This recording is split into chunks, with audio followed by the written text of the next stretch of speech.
What's up, YouTube? Welcome back. So if you're a do-it-yourselfer or a top level pro, you may consider using the Justice Brothers JB Professional Fuel Injection 3-part kit. Fairly simple to use.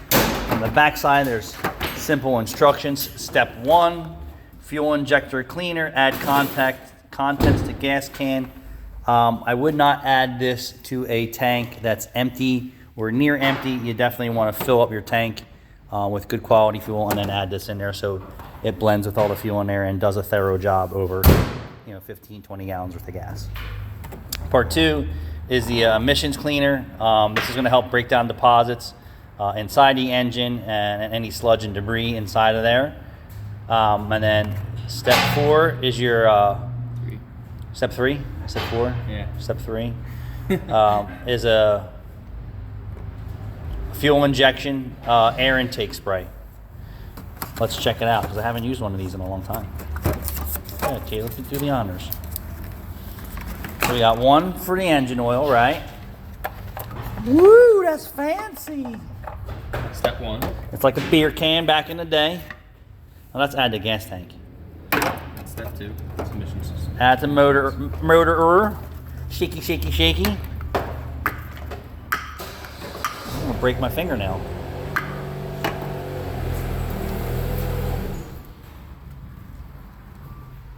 That's a tough beer can. Yeah. I'm gonna grab a funnel like Caleb's. I didn't expect it to be that difficult.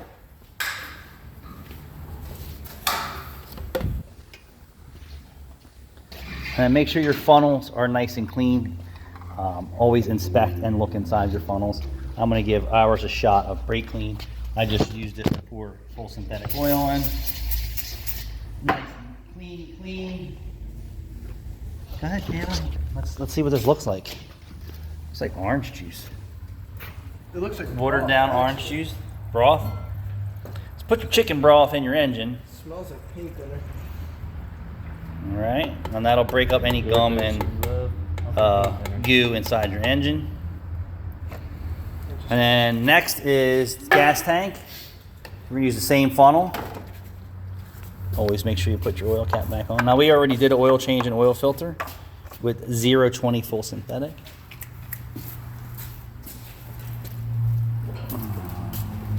Add through fuel injection air intake. So this is done with an IV drip. It's gonna be tough for the average person to use this. So we're gonna do this last part with our IV drip bottle, since I have a couple of them. And if you don't have one, then I would say you don't wanna do this step by pouring that whole thing down your intake manifold. That does require a little special skill because you could hydrolock and ruin the insides of your engine. Use a spray bottle? So you can do, so there's controversy about this. IV drip versus spraying the induction. The controversy is slower, deeper, better. Gotcha. And then the other one, it's hard to say. I approve of both methods, to be honest with you. I'm experienced with the IV drip bottle. I've known Pep Boys back in the day to definitely hydrolock some engines. That's for sure, because I worked next door to a Jiffy Lube. Jiffy Lube. Oh, Maybe Pep Boys, I don't know. You said Pep Boys. But this is a 3-part, and this will be good. But you should be doing this regularly to keep up on the cleanliness of your fuel system, your induction system, your intake system, and inside your engine.